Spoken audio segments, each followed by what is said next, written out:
আমাদের সাথে উপস্থিত আছেন লেফটেন্যান্ট কর্নেল মুস্তাফিজ, অবসরপ্রাপ্ত। আপনাকেও স্বাগত আমাদের আজকের অনুষ্ঠানে। আসসালামু আলাইকুম। আমি হাসিনুর রহমান। আজকে কি হয়েছে আপনারা থেকে একটু শুনতে চাই যে আমরা অনেক সকালবেলা মনে হয় ওনাদেরকে আনা হয়েছে। টাইমটা কি আগে থেকে ফিক্সড করা ছিল? মানে আপনারা কি জানতেন সবাইকে হয়েছে যে আর অতিরিক্ত নিরাপত্তার ব্যবস্থা নেওয়া হয়েছে, তো সেটাও বা কিসের জন্য? বিসমিল্লাহির রহিম। উপস্থিত সবাই আসসালামু আলাইকুম। আপা আজকে সকাল ৭টার সময় ঘটনাটা ঘটে এবং তাজুল ভাইয়ের সাথে আমি কথা বলছি যে নিরাপত্তার খাতিরে কাউকে বলেন না। আমাদের যাওয়ার কথা ছিল ৯:৩০টায়। আমি সেই হিসেবে আমরা গেছি, তার আগে দেখি সব মানে নিষ্পত্তি। তো খুব অবাক হইছি আমি দেখে আপা যে একটা এসি বাস, এসি বাস কেনার অনুমতি দিল কে? স্বরাষ্ট্র মন্ত্রণালয় কেমনে এসি বাস কিনলো এত স্বল্প সময়ে? এটা কার বাস? ওখানে লেখা সাব জেল, ওই লেখা জেল মানে বলা হচ্ছে বাসটা স্বরাষ্ট্র মন্ত্রণালয়, আইসি মানে আইজি প্রিজন, জেল কর্তৃপক্ষের। আসলে এটা কার? এটা তদন্তের দাবি রাখে। কোনো বিশেষ সুবিধা যদি সেনাবাহিনী দেয় এই অপরাধীদের, সেনাবাহিনীর সম্পৃক্ততা সন্দেহ করবে লোকজন। উচিত ছিল সাধারণ যেভাবে সকল কয়েদিকে আনা হয়, জেনারেল হারুনকে যেভাবে নেওয়া হয়েছে, জেনারেল রেজাকুল হায়দারকে যেভাবে নেওয়া হয়েছে, রহিমকে যেভাবে নেওয়া হয়েছে, সেটা করা হয়নি। তারপরেও আমি অশেষ ধন্যবাদ সেনাবাহিনীকে, তারা আসামিদেরকে আদালতে হাজির করছেন। তারা তো বিচারই রাজি হচ্ছিলেন না, নিজেরা বিচার করবেন। বড় দুঃখজনক হলো সত্য, আমি সবশেষে দেখলাম লেখা সুন্দর দেখে মনে হবে আদালতে হাজির করা হয়েছে, তারপরে কি হলো, এদেরকে কারাগারে পাঠানো হয়েছে। দেখতে খুব ভালো লাগে শব্দগুলো, ন্যায়ের প্রতি সবখানে গর্ব। এই হাজির হলেন এসি বাসে, ওনাদেরকে হ্যান্ডকাপ লাগানো হয়নি, হেলে দুলে যেভাবে যান সেভাবেই গেছেন। ওনার সুন্দর সোফা যেখানে বসানো ছিলেন ওনারা, আদালতের নির্দেশ, কারাগারে পাঠানো হয়েছে। আমি খোঁজ নিয়ে জানলাম যে এদেরকে নেওয়া হচ্ছে, ওই সাব জেল ঘোষণা করা হয়েছে। সাব জেল ঘোষণা করা হয়েছে, এটা খুব দুঃখজনক। আপনি সাব জেল কেন ঘোষণা করবেন? দেশের প্রচলিত নিয়মে যেখানে হওয়ার কথা সেখানে করবেন। হ্যাঁ, সরকার চাইলে অবশ্যই করতে পারে, শেরাটন হোটেলের 2 ফ্লোর দিয়ে দিবে, সাব জেল ঘোষণা করবে, কোনো সমস্যা নাই। বাট এখানে এটা কেন করলেন? সরকার এত উদার হলেন কেন? এখন একটা জিনিস খেয়াল রাখতে হবে আপা, যে স্বরাষ্ট্র উপদেষ্টা হলো সেনাবাহিনীর লোক, আইজিপি প্রিজন সেনাবাহিনীর লোক, অপরাধীরা সেনাবাহিনী। তো আমরা একটা শ্রেণীভুক্ত লোকদের আমরা সুবিধা দিচ্ছি, এটা দৃষ্টিকোণ। আপনি সকল সুবিধাই দেন, মানে কারাগারে দেন, জেলে দেন, জেলে সকল সুবিধা দেন। একটা ব্লক দিলে তো অনেক সেল, অনেক ব্লক, একটা ব্লক সেপারেট করে দেন, ওখানে দেন, মানুষ খারাপ কিছু ভাববে না।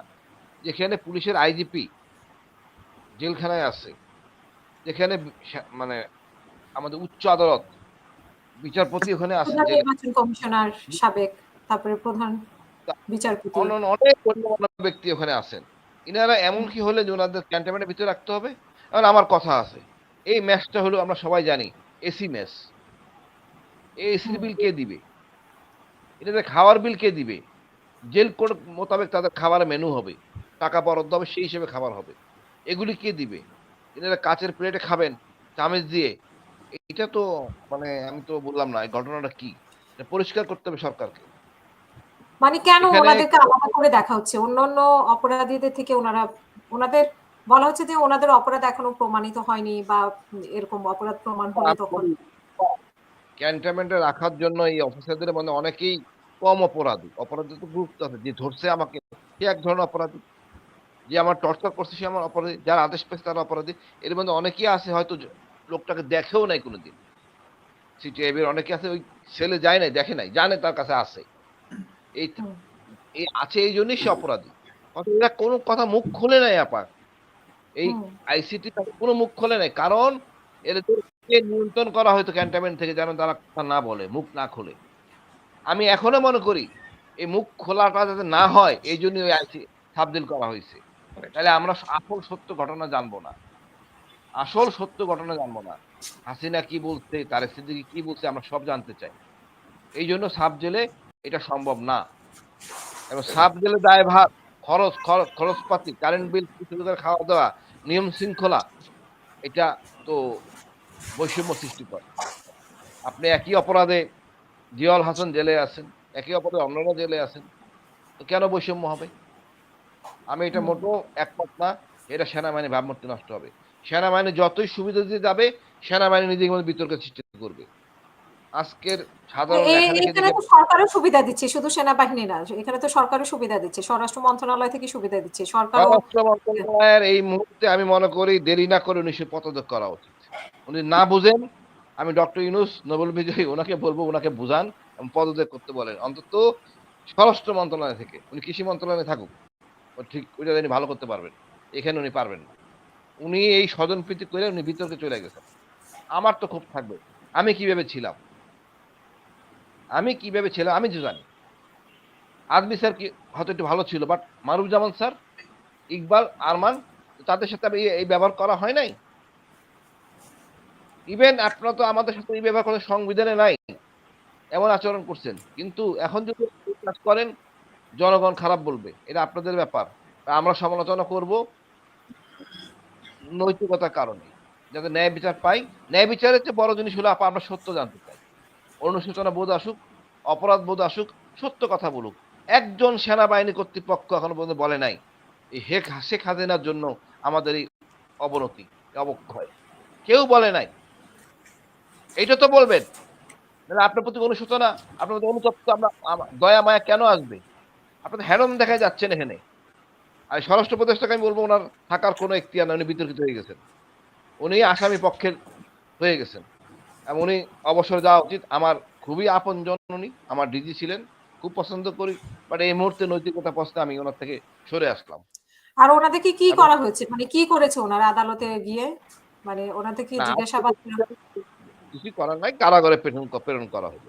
তারপরে শুধু মনে করেন মামলা অনুমতি রাখা হবে। উনারা তো হুম, সত্য কথা বলেন নাই তো আপা। এখন যদি তাকে আইসোলেশনে না নেন, এটা হুম, সত্য কথা বলবে না। এখানে অনেক অফিসার চিনি আমি, যোগাযোগ করছি, যারা সত্য কথা বলতে চায়। বলতে পারবে না তো সাব জেলে থাকলে। Sub jail will be control, absolutely control by DGFI এবং আমাদের লোকজন। ওখান থেকে সত্য কথা বলে সে ফিরে আসলে তার বিপদ হবে। তো এখানে যদি ওদের নিরাপত্তার জন্য, দেশের স্বার্থের জন্য ঘটনা কি ঘটছে চাই, এটা কেউ তো বলে নাই। সেনাবাহিনী প্রধান থেকে দেখেন আপনি ওই হাসান নাসিরকে পিএমজি করলেন কেন? সেনাপ্রধান তো পারতেন তারেক সিদ্দিককে পিএমজি করতে, কেন করেন নাই? তার কোর্সপেটকে আকবরকে পিএমজি করতে পারতেন, কেন করেন নাই? এগুলি আমাদের সন্দেহ সৃষ্টি করে। আমি মনে করি সেনাবাহিনী তার ভাবমূর্তি রক্ষা করুক এবং এই জায়গা থেকে আমাদের পরিত্রাণ দেখ। আর এসি বাস নিয়ে আমার আপত্তি, চরম আপত্তি। কার পয়সায় এসি বাস কেনা হইলো, কে কিনা দিল, এটা জানা দরকার। কোত্থেকে আবিষ্কার করলো এসি বাস? ভাগ্যিস স্লিপিং বাস দেয় নাই, আলহামদুলিল্লাহ। ওইগুলি মনে হচ্ছে স্টিকার লাগানো। মানে লজ্জা, আমি এই লজ্জা কোথায় রাখবো? এইভাবেই মানুষ বোকামি করে। আমি বললাম তো তাকে নিয়ে বিশেষ ব্যবস্থা রাখেন কেন জেলখানার ভিতরে, আরো ফুর্তি দেন। আমি আশ্চর্য হব না যে মেস ওয়েটার এনে খাবার দিচ্ছে জেলের ভিতরে, সাব জেলের ভিতরে। অস্বাভাবিক কিছু না। হুম, তারা যদি হুম, না করে আমরা রাজপথে কথা বলা শুরু করবো এবং কঠিন ভাবে বলবো। লজ্জায় পড়ে যাবে, আমরা নিজেরাই বলতেছি। আমরা বিচার নিয়ে আমার মাথা মাথা ব্যথা নেই আপা। এটা অনেকে অত জানেই না, দেখেই না কে ছিলেন। বাট কথা হুম, সেটা হুম, না। কথা হলো তাকে তো সেই সুযোগ দিবেন কথা বলার, তারা তো সেই সুযোগ পাচ্ছে না, বলতেও পারতেছে না ভয়ে। সিনিয়ররা মানা হুম, করতে বলো না। তো হুম। আমি মনে করি আপা তাদেরকে সুযোগ দেওয়া হোক সত্য কথা বলার জন্য। আর সবাই বৈষম্য রোধ করে আমরা এক পথে চলি। এই বলে আমি আমার জি। বক্তব্য শেষ করছি আপা। আবার আসবো ইনশাল্লাহ। অসংখ্য ধন্যবাদ হাসিনুর রহমান। আমি লেফটেন্যান্ট কর্নেল ফেরদৌস আজিজ আপনার থেকেও শুনতে চাই যে আপনিও ছিলেন আজকে সেখানে। আপনারাও মনে হয় 9:30টায় গিয়েছেন। কিন্তু ওনাদেরকে কেন এত নিরাপত্তা, কেন এত সাত সকালে, মানে সবাই জানার আগে, তো আসলে কি ওনাদের নিরাপত্তার হুমকি ছিল কিনা? আর হচ্ছে যে আলাদা করে দেখা হচ্ছে, কি কি দেখা হচ্ছে আপনার? একটা তো উনি এসি বাসের কথা বললেন, আরেকটা সাব জেলের কথা বললেন। আর কোনো কিছু নজরে এসেছে কিনা যে আলাদা করে দেখা হচ্ছে, বৈষম্য তৈরি করা হচ্ছে? বৈষম্য পরে আসুক, আগে কথা হচ্ছে চাচ্ছিল না এ তো এদেরকে হ্যান্ড ওভার করতে। বাহ, কি হ্যাড অন পার! রাষ্ট্রের মধ্যে আমি নায়ক, আমি আমিও রাষ্ট্র চালাই, এই ভাবভঙ্গিটা কে দিল? জনগণের টাকায় বেতন পায়, বউ বাচ্চা চালায়, ফ্রি বাসা গাড়ি বাড়ি সব পাচ্ছে, তাকে কে দিল এই হ্যাডমটা? হু হ্যাজ গিভেন দেন? বাপের বাড়ির জমিদারি, পৈতৃক জমিদারি এটা? ইউ আর ব্লাডি চাকর, বিহেভ লাইক এ চাকর।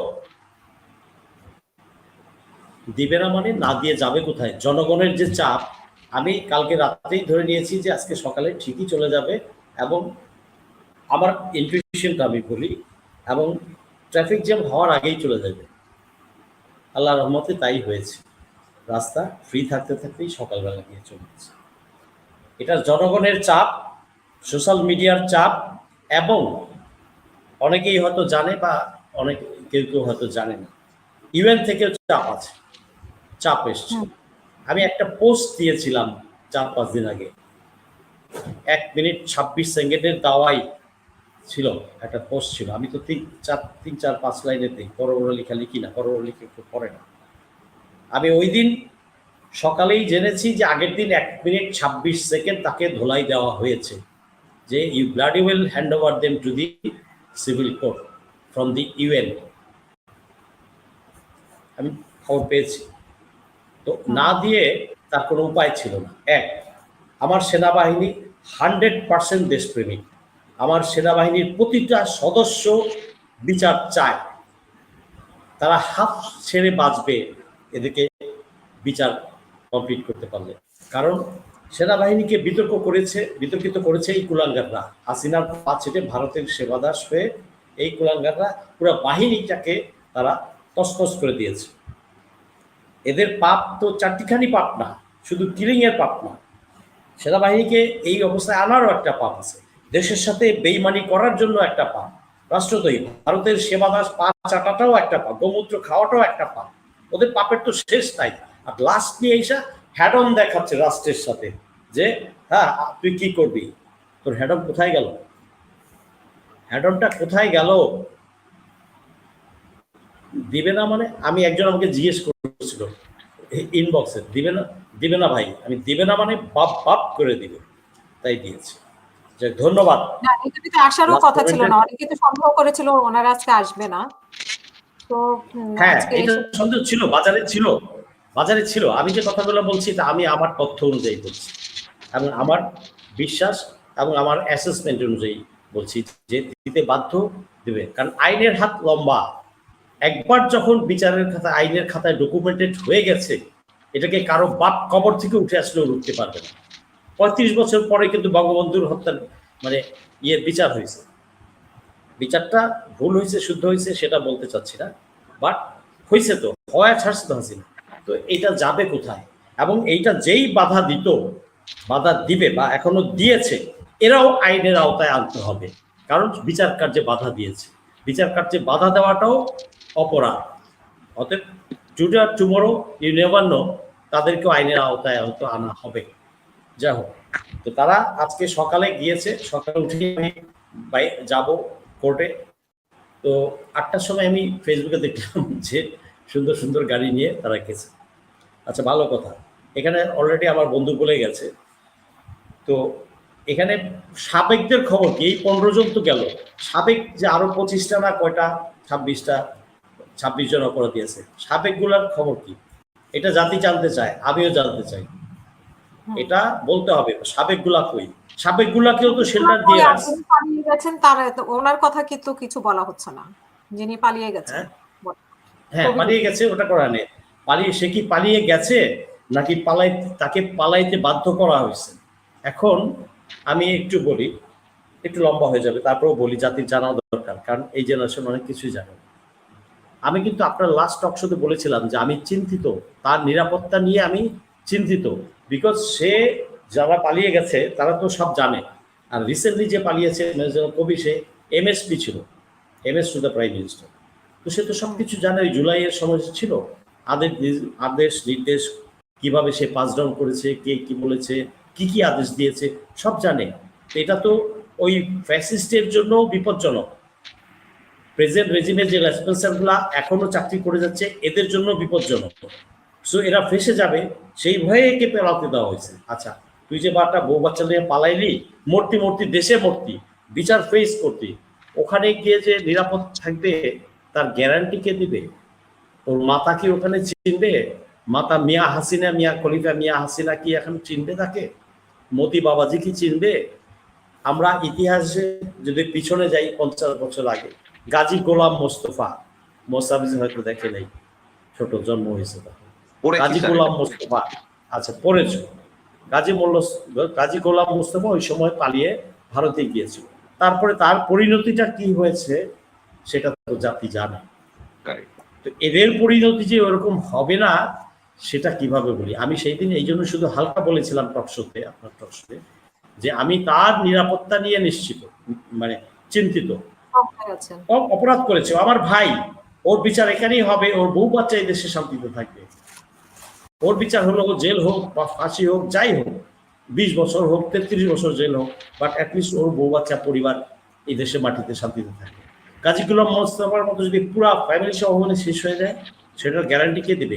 যারা এই পার থেকে তাকে পার করে দিয়েছে, তারা তো জেনে শুনেই পার করেছে, তারা জেনে শুনে ঠেলে পার করে, হয়তো বা কবির যেতে চায় নাই, নেবার নো, তাকে একরকম ভুল বুঝায় তাকে পাঠানো হয়েছে। এখন তার নিরাপত্তা কে দিবে আমাকে বলেন? যেই ফ্ল্যাটে আনার কুষ্টিয়ার এমপি আনার মারা গেল, টুকরা টুকরা টুকরা টুকরা করে, আমার এই ছোট ভাইটার জন্য অপরাধী সে, বাট আমারই তো করতে, আই হ্যাভ টু ওন হিম। আমি তো বলতে পারবো না আমার ভাই না, সে তো আমার সার্ভিসের ছিল। তো এখন ওর নিরাপত্তার কি হবে? আমি এইটা নিয়ে সত্যিই চিন্তিত, সেদিন থেকেই আমি চিন্তিত। যখন আমি মেসেজটা পেয়েছি তখন থেকেই চিন্তিত, কি ভুলই না করবো, আর ওর নিরাপত্তাটা কে দিবে? এবং হয়তো সময়ের ব্যবধানে দেখা যাবে ওই গাজী গোলাম মোস্তফা 1, 2, 3, 4, 5 সিরিয়াল। এবং শুধু ও না, আওয়ামী লীগের যতগুলো ওই পারে গেছে, আশ্চর্য হবার কিছু নাই যদি গাজী গোলাম মোস্তফার পরিণতি তাদের ভোগ করতে হয়।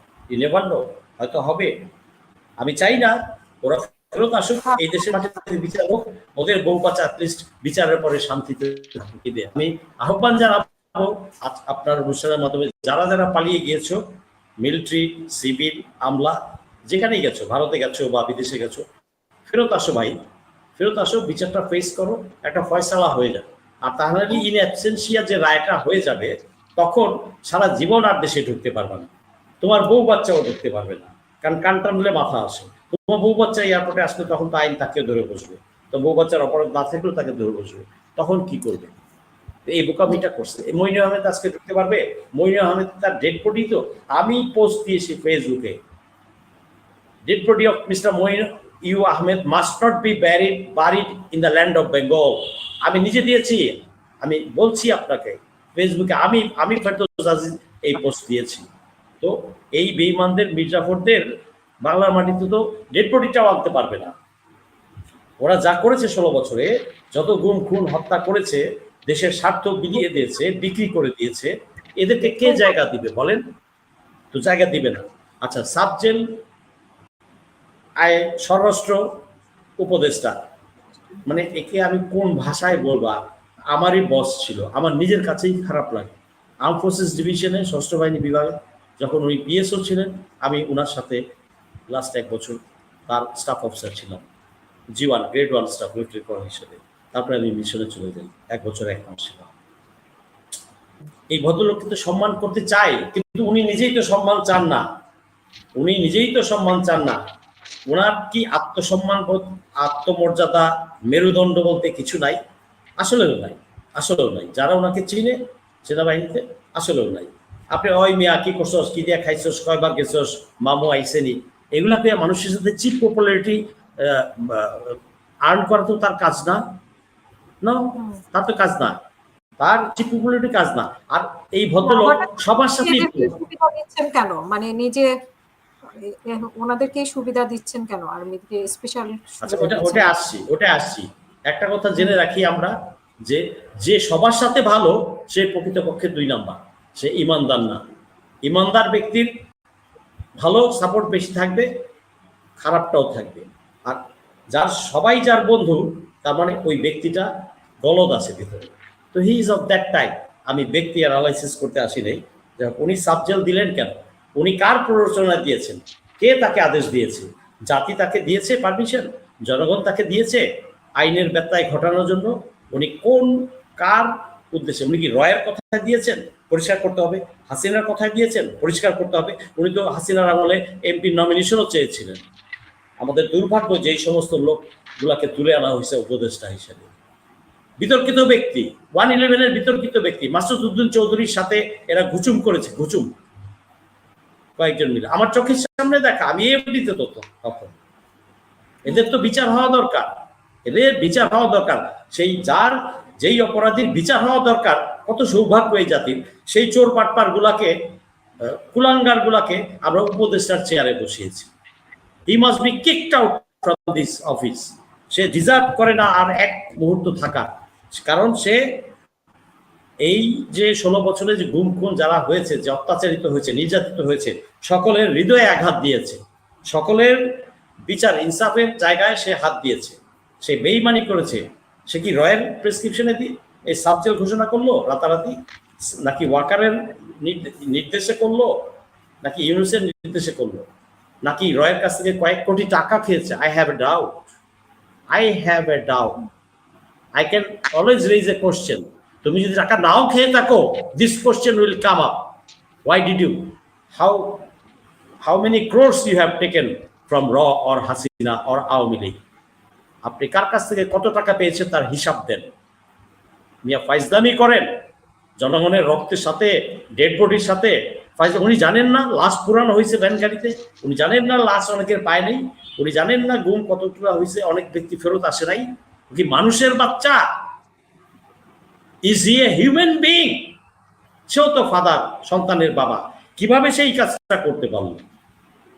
আমার ক্ষমতা আছে বলেই করে দিব? আমি আমার সিক্স সেন্স ইউজ করব না? আমার বিবেক ইউজ করব না? What a third class material! Yes, I repeat, he is a bloody third ক্লাসও না, fourth class material. How dare he does so? একে তার জবাব দিতে হবে। সাবজেল বানাইছে ভালো কথা, এসিডিসি গাড়িতে নেবেন। আমি তো বলবো ভাই ওই গাড়িতে একটা ডাইনিং টেবিলও লাগায় দাও, ওই টি ব্রেক স্যান্ডউইচ খেতে খেতে যাবে, আবার ফেরত আসার সময় ওই লাঞ্চ খেতে খেতে সোনাগাঁ থেকে লাঞ্চ এনে সার্ভ করো ওই প্রিজন ভ্যানে, ওই এসি ভ্যানে লাঞ্চ খেতে খেতে তারা যায়। অসংখ্য ধন্যবাদ, শুনবো আপনাকে। আমি একটু লেফটেন্যান্ট কর্নেল মোস্তাফিজুর রহমান আপনার কাছে একটু শুনতে চাই যে আপনার কাছে পুরো প্রসেসটা আগে এই যে 8 তারিখ থেকে গতকালকে পর্যন্ত আমরা অনেক ধরনের আলোচনা সমালোচনা শুনেছি, তো আজকে ব্যাপারটা আপনার কাছে কিরকম লেগেছে? মানে ওনাদের যে কোর্টে হাজির করলো তারপরে চলে গেল, এরপরে আসলে প্রসেসটা কি? তারপরে যারা অনুপস্থিত ছিল তাদের ব্যাপারে বিজ্ঞপ্তি দেওয়া হবে বলছে। আসসালামু আলাইকুম।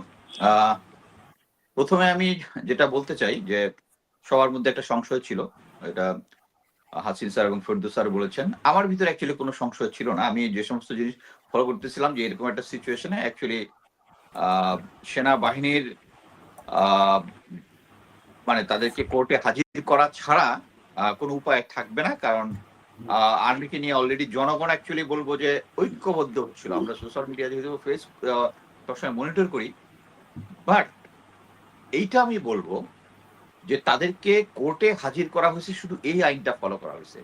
আদারওয়াইজ শেখ হাসিনার সময় যে একটা ললেসনেস ছিল, এই যে আমাদের সিনিয়র অফিসাররা, মিলিটারি অফিসার যখন আয়না ঘরে ছিল, এটা একটা ললেসনেস, তাদেরকে আদালতে হাজির করা হয় নাই, এটা একটা ললেসনেস।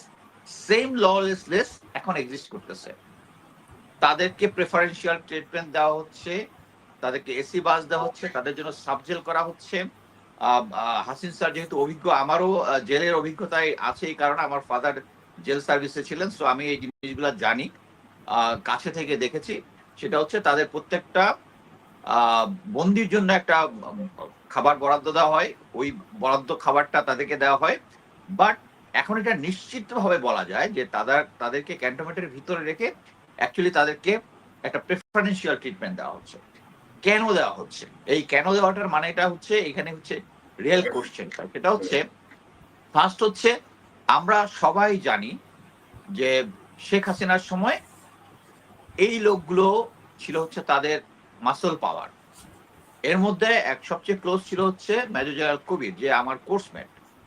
এবং মেজর জেনারেল কবির যখন এর আগে যখন তারা গুম কমিশন থেকে কথা বলে, আমি এর আগেও ফেসবুক পোস্ট এবং লাইভে বলেছি, এর কারণটা হচ্ছে আমি অনেক আগে থেকে জানতাম যে সে অলরেডি জেনারেল ওয়াকার এবং ওই 5ই আগস্টের আগ পর্যন্ত যত ধরনের শেখ হাসিনা আদেশ নির্দেশ দিয়েছে সবগুলার হচ্ছে সে রাত সাক্ষী, এবং সে গুম কমিশনে সেই সাক্ষীটা দিয়েছে। সো আমি এটা আগে কোথাও মানে আমি তো প্রায়ই কোনো এক্সক্লুসিভ থাকলে করি, এটা করি নাই কারণ এটা করলে সবাই সতর্ক হয়ে যাবে। বাট আলটিমেটলি জেনারেল ওয়াকার ইন্টেলিজেন্সও তো বসে নাই, তারাও জিনিসটা জানছে। জানার পরে তারা দেখেছে যে কবির হচ্ছে একটা থ্রেট। সো কবিরকে এখন কনভিন্স করেছে। আমি একটা জিনিস বলি, কবির হচ্ছে আমার নেত্রকোনা, আমার বাড়ি Netrokona, he is also from Netrokona, এবং একটা সাদা সিধা ছিল, তার মধ্যে কমপ্লিকেসি প্যাচ ঘোষ তেমন একটা নাই, মানে আমি বলতে চাচ্ছি হচ্ছে মিলিটারি ইন্টেলিজেন্সের প্যাচ ঘোষ নাই। সো ও যখন গুম কমিশনে গিয়েছে, যখন স্টেটমেন্ট চেয়েছে, সে ফ্রিলি স্টেটমেন্ট দিয়েছে। এটা যখন তারা জানতে পেরেছে, আওয়ামী দোসররা একদম ক্লিয়ার কাট বসে, আওয়ামী দোসররা তখন বুঝতে পেরেছে যে এটা যদি আদালতে ওঠে, it will be threat for Bangla, threat for Awami দোসর, threat for India, threat for Sheikh Hasina. So তাকে ইন্ডিয়াতে যাওয়ার জন্য কনভিন্স করেছে। আপনি দেখেন যে ইনভেস্টিগেশন এখন বেরিয়েছে যে সে ইন্ডিয়াতে যাওয়ার আগে কয়েকবার ইন্ডিয়াতে গেছে, কোথায় থাকবে, বাসা ভাড়া টাড়া সবকিছু নিয়ে সে কয়েকবার গিয়েছে। ইভেন সে পালিয়ে যাওয়ার পরও সে প্রায় ৭৭,০০০ লাখ টাকা সে তার অ্যাকাউন্ট থেকে ইয়ে করছে। আমি এখানে বিদেশে বসে আমার যে অ্যাকাউন্টের টাকা আমি তুলতে পারি না, বিভিন্ন ধরনের কমপ্লিকেশন দেওয়া যায়, তো সে কিন্তু তুলে ফেলেছে। সে হচ্ছে কনভিক্টেড, মানে চার্জশিটভুক্ত আসামি, সে কিন্তু করে ফেলেছে। এটা কি এমনি করেছে? বিকজ তাকে সবাই এই জিনিসটা অ্যালাউ করেছে। বাট ফেরদৌস স্যার যেটা বলেছে, সে আমি তো বললাম যে ইন্টেলিজেন্সের কমপ্লিকেসি কবির জানে না, এই কবির জানা না দেখেই সে এদের কথায় কনভিন্স হয়ে ভারতে গিয়েছে। এখন আমি অ্যাকচুয়ালি ফেরদৌস স্যার যেটা বললেন যে তার লাইফ হচ্ছে একটা রিস্ক, কারণ তারা অলরেডি জানে যে সে হয়তো সাক্ষী দেবে তাকে, কিন্তু সে যে সাক্ষী দিয়েছে এইটার লিখিত ডকুমেন্ট যেটাতে সে সাইন করেছে, এটা কিন্তু গুম কমিশন আছে। So it is a threat. So তারা তখন এটা চেষ্টা করবে। মানে আমার কাছে মনে হয় যে তার লাইফ অ্যাকচুয়ালি মানে একটা অনিশ্চয়তার মধ্যে আছে। এখন বাকিদেরকে কেন এই ধরনের প্রেফারেন্সিয়াল ট্রিটমেন্ট দিচ্ছে, এটাই হাসিন স্যার যেটা বলেছে। এখানে যারা ছিল তারা কেউই গুম কমিশনে কোনো সাক্ষীতে কোনো সহযোগিতা করে নাই, 100% অসহযোগিতা করেছে।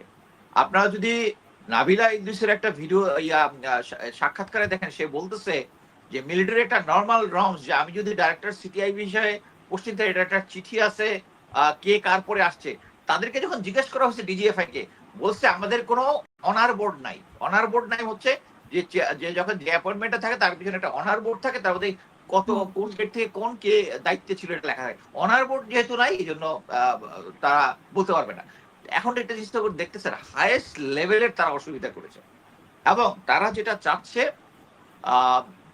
এরা যদি সাক্ষ্য ঠিক মতো না দেয় তাহলে এই কেসটাকে তারা একটু বিভিন্নভাবে ম্যানিপুলেট করার চেষ্টা করে। অলরেডি যারা একটু লেখালেখি করে, এক্স মিলিটারি সিভিলিয়ান, তারা অলরেডি এই বিষয়ে লেখাপড়া, বাইরে থেকে লেখালেখি শুরু করে দিয়েছে যে কেন কোর্ট মার্শাল এটা থেকে বেটার, ওখানে নিলে কি হবে, মানে সব উদ্ভট ডাটা দিয়ে যে কোর্ট মার্শাল নাকি বেটার। এই যে লেফটেন্যান্ট কর্নেল রেদওয়ান, তার কিন্তু কোর্ট মার্শাল হয়েছে, যখন এটা ভাইরাল হয়েছে, তাকে কি পানিশমেন্ট হয়েছে জানেন? কোর্ট মার্শালে 6 মাসের সিনিয়রিটি ডাউন এবং কঠোর ভৎসনা, খুনের দায়ে কঠোর ভৎসনা। সো এরা যদি কোর্ট মার্শালে আসে তাহলে এদের কি হবে এটা আমরা সবাই জানি। সো তাদের মেইন ভয়টা হচ্ছে যে এদেরকে যদি এই রেগুলার জেলখানায় রাখা হয়, তাহলে সেনাবাহিনী, গোয়েন্দা সংস্থা, এদের কোনো কন্ট্রোল থাকবে না। হাসিন স্যার রাইটলি বলেছেন, এই ইয়াটাতে, যে সাবজেক্টটাতে সেনাবাহিনীর সমস্ত, মানে প্রতিদিন তারা কি কি সাক্ষ্য দিচ্ছে এবং কি কি এটার সাথে জড়িত আছে, কে কি কি সাক্ষী দিচ্ছে এবং অনগ্রাউন্ডে কি সিচুয়েশন আছে, এটাকে প্রতিদিন ডিসকাস করে নেক্সট দিনের জন্য তারা ব্রিফিং দিবে, নেক্সট দিন কখন কি হবে। এবং এটার জন্যই ব্যারিস্টার সারোয়ার তাকে তাদের আইনজীবী নিয়োগ করা হয়েছে। এবং এইটার কারণটা কি দেখেন, ব্যারিস্টার সারোয়ার নিজেও একটা গুমের ভিকটিম ছিল, সে কি বলে গুমের এগেইনস্টে মামলাও করেছে। আর এখন উনি ওই গুম খুনদের পাশে গিয়ে দাঁড়াচ্ছেন কেন? উনার একটা লং হিস্ট্রি আছে। উনি আগে বিএনপি করতেন, বিএনপিতে যখন উনি ফ্রাস্ট্রেটেড হয়ে গেছেন, তখন কিন্তু প্রথমে বিএনএম, আপনারা সবাই জানেন এটা নতুন রাজনৈতিক দল হয়েছিল বিএনএম, এটা ছিল হচ্ছে বিজেপি এর প্রজেক্ট। পরবর্তীতে মেজর জেনারেল টিএম জোবায়ের যিনি NSI তে ছিলেন, সেই প্রজেক্টটা উনি নেন, নিয়ে এটা ফান্ডিং টান্ডিং সবকিছু সারওয়ার স্যারকে দিয়ে একটা বিএনএম তৈরি করে। অ্যাকচুয়ালি আমি এটা কিভাবে জানি, কারণ সারওয়ার স্যার আমাকে নিজে বিএনএম এ জয়েন করার জন্য অনুরোধ জানাইছে, মানে as a part of the plan. কিন্তু ওটা তো নির্বাচনের আগে ভেঙে গেছে, আপনি নিশ্চয়ই জানেন আমি নির্বাচনের আগে অবশ্যই জানি, আমি এটা বোঝানোর চেষ্টা করতেছি। হি হ্যাভ এ মানে ইন্টেলিজেন্স কানেকশন, এবং হি ওয়াজ ফান্ডেড বাই দেম, এবং এখনো একই জিনিসটা হচ্ছে যে তাদেরকে উনার যেহেতু টাকা খাওয়ার অভ্যাস আছে, আমি ক্লিয়ার ভাষায় বলতেছি, গোয়েন্দা সংস্থা থেকে কানেকশন আছে, টাকা খাওয়ার অভ্যাস, এই জন্য উনাকে এখানে এদের আইনজীবী নিয়োগ করা হয়েছে, যাতে উনার যারা প্রসিকিউশন টিমে আছে তার কলিগরা আছে, আমি দেখেছি কয়েকজন কলিগের সাথে উনি নিয়মিত টকশো করে, ইনসাইড স্টোরি জানবেন, জেনে এখানে এসে কনফারেন্স করবেন, করে এই জিনিসটা করবেন, যাতে এই বিচারটাকে একটা ভজঘট তৈরি করা যায়। বাট আমি 100% উনি একটু আগে বলে গেছেন, উনি যেটা বলেছেন যে এখানের মধ্যে অনেকেই নির্দোষ, উপর থেকে অর্ডার এসেছে, বাট উনি বলছেন যে এটা কোর্টে হবে, আর এদের পক্ষে তো মানে দাঁড়াতেই পারেন উনি। আর টাকা খাওয়ার ব্যাপারটা তখন ওনারা আসলে অনেকেই এসেছিলেন বিএনএম থেকে, আমার এখানেই ভাঙার পরে অনেকে এসে বলেছিলেন যে মেজর হাফিজ আসলে টাকাটা নিয়েছে, টাকাটার ভাগ ওনাদের কাছে আসে নাই। আপনি এখন কি মনে করেন যে টাকাটার ভাগটা যদি থাকতো, আপনার এখানে এসে বলতো হ্যাঁ টাকার ভাগ আমিও পাইছি, আপনার কি মনে হয় বলতো? হয়তো বলতো না, বাট মানে উনি তো ভিকটিমদের পক্ষে আসলে সব সময়। এইটাই বোঝার চেষ্টা করতেছি যে ইটস এ ট্র্যাক, তাকে কেন চুজ করা হয়েছে, কারণ he get a long understanding with the গোয়েন্দা ইন্টেলিজেন্স অর্গানাইজেশন, এই কারণে উনাকে সিলেক্ট করা হয়েছে। এবং উনি তাদের পক্ষে এসে, আমার কথা হচ্ছে উনি বাংলাদেশে যে কোনো ভিকটিমের অধিকার আছে একটা আইনি মানে আইনি সহায়তা পাওয়ার জন্য, উনি আইনি সহায়তা দেখ, কিন্তু উনি যেটা করতেছেন, উনি প্রেস কনফারেন্সে এসে এই সমস্ত কথা বলে একটা পাবলিক কনসাসনেস তৈরি করার চেষ্টা করতেছেন, মানুষকে করার চেষ্টা করতেছে তাদের পক্ষ হয়ে, যে জিনিসটা আমরা কখনোই অ্যালাউ করবো না ইনশাল্লাহ। আমরা যারা কথা বলি ওই যে তারা নির্দোষ, একটা জিনিস বলতে পারি, এখন পর্যন্ত তাদের সবচেয়ে ভয় যে জিনিসটা আমি বলতেছিলাম, যে তারা প্রতিদিন ব্রিফিং করবে, আজকে কি বলা হয়েছে, পরবর্তীতে কি বলা হবে। এর কারণটা হচ্ছে, যদি তাদেরকে ফ্রি হ্যান্ড দেওয়া হয়, হাসিন স্যার যেটা বলছে এটা আমিও বলতেছি, এই ভিকটিমদের মধ্যে অনেকের সাথে আমার কথা হয়েছে, তারা সত্য কথা বলতে চায়, কিন্তু তাদেরকে সত্য কথা বলতে দেওয়া হচ্ছে না। এইটাই প্রিভেন্ট করার জন্য তারা যদি সত্য কথা বলে, তাহলে আরো অনেকের নাম বেরিয়ে আসবে, যেরকম মেজর জেনারেল কবির নিজে জেনারেল ওয়াকারের এগেইনস্টে স্টেটমেন্ট দিয়েছেন। আমি গ্যারান্টি দিয়ে বলতেছি যে আপনি যদি কখনো তাজুল ভাইকে নিয়ে আসেন, তাকে জিজ্ঞেস করেন দিছে কিনা, হয়তো বা বলবেন না আইনের মাধ্যমে, কিন্তু এই জিনিসটা জানার পরে, এবং শেখ হাসিনা গভর্নমেন্টের এগেইনস্টে দিছে, এই জন্যই তাকে এখন এই দেশ থেকে পার করে দেওয়া হয়েছে। সবচেয়ে জিনিসটা হচ্ছে ইম্পর্টেন্ট, যেটা তাদেরকে সবাই জানে, যে এই যে প্রেফারেন্সিয়াল ট্রিটমেন্ট যেটা দেওয়া হচ্ছে এই গ্রুপটাকে দেওয়ার ফলে জনগণের মধ্যে এটা নিয়ে একটা বিভাজন সৃষ্টি হবে, একটা বৈষম্যমূলক আচরণ সমালোচিত হবে, কিন্তু এট দ্য সেম টাইম সবাই জানবে general Waker is still powerful, উনি চেষ্টা করলে ওই জিনিসটা পারে। এবং এইটাই হচ্ছে ভারতীয় রয়ের প্রেসক্রিপশনে করা, যে তারা যে স্টিল মাসল পাওয়ার, এই মাসলটা দেখানো জনগণের মধ্যে, এবং প্রফেসর ইউনুসকে একটা থ্রেটের মধ্যে রাখা। আমি এটা মানে দায়িত্ব নিয়ে বলতে চাই, যে আগে যেরকম ললেসনেস ছিল, এখনো ললেসনেস, কারণ লয়ের ভায়োলেশন আগে হয়েছে, এবং এবার এদের পক্ষে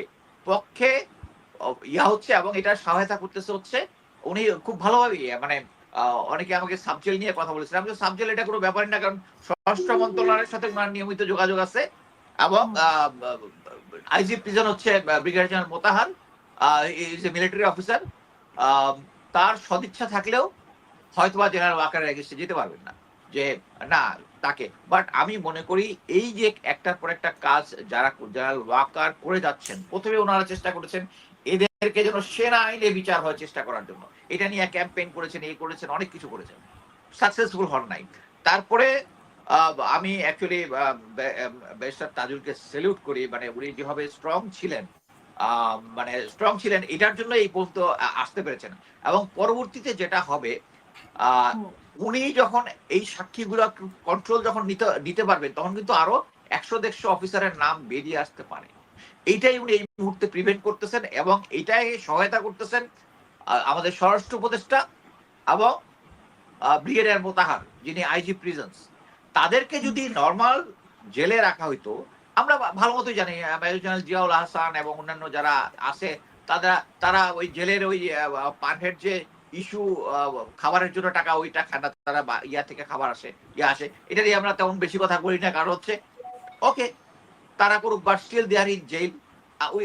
আমরা স্যাটিসফাইড যে কত কিছু দিয়ে ফাইট করা যাবে, বাট কথা হচ্ছে ওইটার কেস আর এইটার কেস একটা। এখানে আমাদের জনগণকে এবং সবাইকে জেনারেল ওয়াকারের স্ট্রেংথ সম্বন্ধে একটা ধারণা দেওয়া হচ্ছে, এই কারণেই তাদেরকে রাখা হচ্ছে সবার চোখের সামনে, এবং ওদেরকে কনফিডেন্স দেওয়া হচ্ছে যারা এখন ওই সাবজেক্টে আছে তাদেরকে কনফিডেন্স দিয়ে দেয় যে দেশের আইন ভঙ্গ করে আমি তোমাদেরকে রাখতে পারতেছি, have faith in me, don't talk. আমি যেটা বলতেছি যে সমস্ত জিনিস এইটা কথা, এইটাই হচ্ছে জেনারেল ওয়াকারের মেইন এইম, এবং উনি সবকিছু ইয়া করতেছেন। আমি দায়িত্ব নিয়ে আবারও বলতেছি, এই জিনিসগুলোতে ডিস্ট্রাকশন করার জন্যই এই বিভিন্ন জায়গায় নাশকতা হয়েছে। আমি আপনার অনুষ্ঠানে আবার বলতেছি, এই যে নাশকতাটা বিমানবন্দরে করেছে এটা ডিজিএফআই এর লোকজন করেছে, কারণ আমি যারা ওখানে ছিল তাদের একজনের সাথে আমার কথা হয়েছে। মানে উদ্দেশ্যটা কি ছিল? উদ্দেশ্যটা কি ছিল যদি ডিজিএফআই করে থাকে, তার উদ্দেশ্য কি? এই যে উদ্দেশ্যটা হচ্ছে তাদের উদ্দেশ্য তো তাদের এইম না, তাদের উদ্দেশ্যটা মিলে যায় হচ্ছে যে ভারতের যে এইম, ভারতের এইম হচ্ছে বাংলাদেশকে এই সময়টা এমন একটা অস্থিতিশীল করে রাখা, যাতে এই সমস্ত যে এই বিচার কার্য যেটা হচ্ছে, সামনে নির্বাচন আছে, সবগুলোর মধ্যে একটা সন্দেহজনক সিচুয়েশন তৈরি করা, যাতে প্রফেসর ইউনূসকে, আপনি দেখেন যত জায়গায় আগুন হয়েছে প্লাস হচ্ছে লাইটার জাহাজ ডুবে গেছে, সবকিছু ইকোনমিক্যালি আমাদেরকে একটা প্রেশার দেওয়ার চেষ্টা করছে, বিকজ আমাদের প্রফেসর ইউনূস ইকোনমিক্সটা ভালো বোঝেন। বাট আমি বলবো যে প্রফেসর ইউনূস আমি বলবো টেরিবলি ফেল করতেছেন, কারণ উনি দেখতেছেন উনার স্বরাষ্ট্র উপদেষ্টা is not doing the right thing, উনার IG prison is not doing the right thing, and he cannot do anything about it. So এইটাই হচ্ছে গত 16 বছরের শেখ হাসিনা এবং ভারতীয় গুন্ডের একটা অ্যাচিভমেন্ট। তারা আমাদের রন্ধে রন্ধে তাদের লোক ঢুকাই দিয়ে গেছে, এখন আমরা একটা ভালো কাজ করলে পারবো না। প্রথমেই যে 5 আগস্টের পরে যারা এই স্টেক হোল্ডার ছিল, ইয়াং ছাত্র জনতা ছিল, তাদের মধ্যে ঢুকায় দেওয়া হয়েছে যে তারা ক্ষমতার মধ্যে আসবে, তাদেরকে ক্ষমতার পার্ট অফ নিয়ে আসছে। তারা চাইছে বিএনপিকে তারা বিরোধী দল বানাবে, ইসলামী দলগুলোর সাথে কথা বলছে। ওইটা কি হলো? ওটা কি আপনি ক্যান্সেল করেছেন? কেউ এটা নিয়ে মুখ খুলছে না। এটা প্রকাশ করতে হবে কি কি ছিল, কারণ জ্যাকব মিল্টন অলরেডি তার একটা 2টা অনুষ্ঠানে সেইগুলো বলেছে। ওইখানে যে চুক্তি ছিল, ওই চুক্তিটা জাতি জানতে চায়, ওটা ওপেন করুক মিস্টার তাওহিদ ওপেন করেন এবং ওটা জাতিকে জানান এবং ওটা বাতিল করেন, এবং অন্যান্য সকল চুক্তি বাতিল করতে হবে। আমি এটা আজকে এই অনুষ্ঠানে আবারও বলছি, ভারতের সাথে যত চুক্তি হয়েছে 50 বছরে, প্রতিটা চুক্তি এই গভর্নমেন্টের উচিত, মিস্টার তাওহিদের উচিত, সে যাতে এটা ফ্ল্যাশ করে পত্রিকায় দিয়ে দেয়, ওয়েবসাইটে দিয়ে দেয়, কোনটা এই পর্যন্ত ইনঅ্যাক্টিভ আছে, কোনটা বাতিল আছে, রিমার্ক সহ দেওয়ার দাবি জানাচ্ছি। I M A tax payer, এই দেশের জনগণ, আমি দাবি জানাচ্ছি। আচ্ছা, এটা তার করতে হবে, করে নাই।